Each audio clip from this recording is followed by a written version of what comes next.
ay si Binibining Laurelyn de la Cruz ng Barangay Palusapis. Isang sagala na binihisang tulad ng isang reynang Muslim, sinisimbolo niya ang mga Pilipinong Muslim o Moro na isa sa pangunahing relihiyon ng bansang bago ang pagdating ng Kristyanismo. Muli po, pasalubungan natin ang isang malakas na palakpakan, ang Reyna Mora Binibining Laurelyn de la Cruz. Siya ay isang sagala na sumasagisag sa mahal na Birhen Maria. Bilang manananggol ng mga dukha at naaapi, nakasuot siya ng graduation gown at cap at may dalang malaking libro na tila isang abogado.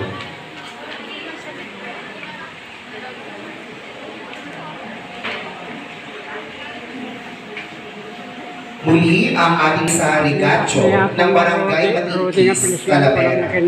Siya ay isang sagala na sumasagisag sa pag-asa o hope, ang ikalawa sa tatlong theological virtues.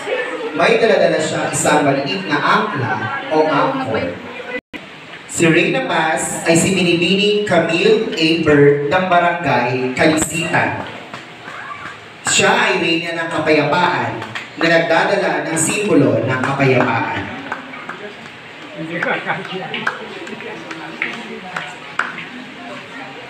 Reyna Sheba ay si Binibining Clarissa Agliam ng Matingkis, Muñoz.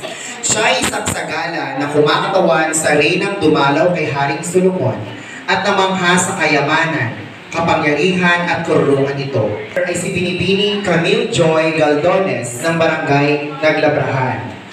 Siya ay isang sagala na kumakatawan kay Esther, ang reynang Hudyo ni Haring Ahasuero, na nagligtas sa kanyang mga kababayan. Reyna Judith ay si Binibining Princess Lulu Dagmante ng Barangay Curva. Siya ay isang sagala na kumakatawan kay Judy, ang babaeng Hudyo, na matagumpay na pumaslang sa general na si Holofernes at nagligtas sa Israel. May dalang pugot na ulo at tagumpay ng pagkababae. Princess Lulu Dagmante Mel Santiago ng Barangay Labni.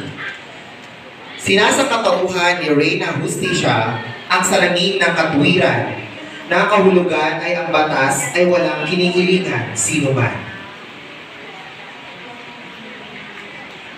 Ay si Binibining Kirsten Lorraine J. Saturno na nirepresenta ang lectors and commentators.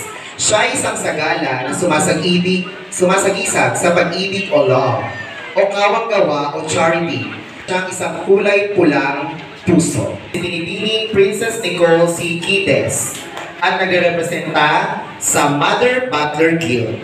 Siya ay isang sagala na kumakatawan sa isang nirepresenta ang choir. Siya ay isang sagala na nakasuot ng pulang baro at may tangang na Binibining Crystal Joy C. Carbonell. Siya ay isang sagala